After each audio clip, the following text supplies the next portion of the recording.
আমার নাম যে ব্যবহার করবে তাকে মানে ব্যবহার করার সাথে সাথেই পুলিশে দেওয়ার জন্য আহ্বান জানাই। আমাদের নেতা তারেক রহমান সাহেবকে নিয়ে বিভিন্ন সময় বিভিন্নজন বিভিন্ন রকম করে কার্টুন তৈরি করেছে। অনেক পত্রিকাও আগে কার্টুন তৈরি করেছে, প্রথম আলো করেছে, ডেইলি স্টার করেছে, অনেক পত্রিকায় করেছে। আমাদের প্রিয় নেতা জনাব তারেক রহমান সাহেব দেখবেন অনেক সময় তাকে নিয়ে কার্টুন করার পরে তিনি নিজের ভেরিফাইড ফেসবুকেও পোস্ট করেছেন। এটা তারেক রহমান সাহেব মনে করেন যে শহীদ রাষ্ট্রপতি জিয়াউর রহমান সাহেব গণতন্ত্রের প্রবক্তা, এটা গণতান্ত্রিক দেশ, এই গণতান্ত্রিক দেশে যে কেউ যে কোনো কিছু বলতে পারে এবং করতে পারে, সেটা ন্যায়ের ভিতরে থাকলেই হলো। যারা অন্যায় করেছে তাদেরকে তো প্রশ্রয় দেওয়ার কোনো সুযোগ নেই। যারা অন্যায় করেছে, যাদের বিরুদ্ধে দুর্নীতির অভিযোগ পাওয়া যাবে, তারা গ্রেপ্তার হবে, এটাই স্বাভাবিক। এটা তো বাংলাদেশের নতুন নিয়ম না। অন্যায় করলে অন্যায়কারীকে শাস্তি পেতেই হবে। শুধু আমি একটা জিনিস বলতে চাই, কিছু অন্যায় মিথ্যাভাবেও হয়ে থাকে। যেমন সারা বাংলাদেশে আমি ঢাকা মহানগর দক্ষিণ যুবদলের নেতৃত্বে রয়েছি। ওদের স্বপ্ন পূরণে পাশে থাকতে পেরে আমরা গর্বিত। আপনারা সোশ্যাল মিডিয়া আমাকে এমনভাবে ক্রিয়েট করে দিয়েছেন যে সবাই আমাকে চেনে এবং নাম জানে। আমি বিভিন্ন সময় দেখেছি আমার নাম ব্যবহার করেও মানুষ অনেকজন অন্যায় করে থাকে, যেগুলোর সাথে আমি কখনোই জানি না।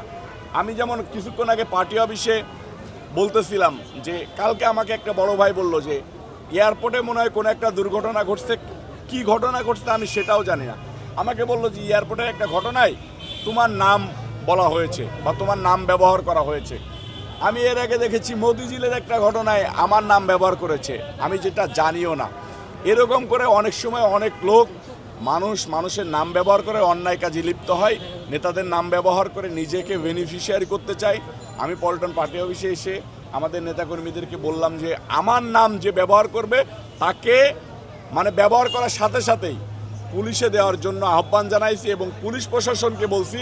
এবং আপনাদের মাধ্যমে আমি সকল ডিপার্টমেন্টে এবং সকল মানুষকে বলতে চাই, আমি রবিউল ইসলাম নয়নের নাম ব্যবহার করে যদি কেউ কোনো প্রকার ব্যক্তিগত সুবিধা নিতে চায়, আল্লাহর রাস্তায় যেন তারা থানায় কমপ্লেন করে এবং আমার সাথে যোগাযোগ করে আমাকে দিয়ে একটা মামলা করায়, এটা আমি চাই।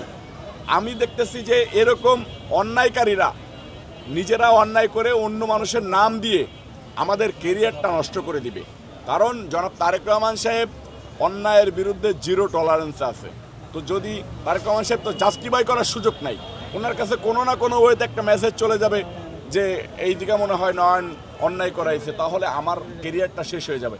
এই কারণে আমি আজকেও নেতাকর্মীদেরকে বলতেছি, এর আগেও বলেছি, আপনাদেরকেও বলতেছি, আপনারা এইটা প্রচার করুন যে রবিউল ইসলাম নয়ন সহ আমাদের যেসব নেতাকর্মীদের নাম বিক্রি করে বিভিন্ন সুবিধাবাদ জিন্দাবাদরা বিভিন্ন দপ্তরে ঘুরে বেড়িয়ে নিজস্ব ফ্যাসিলিটি নিতে চায়, তাদেরকে আইনের হাতে তুলে দিন। ধন্যবাদ।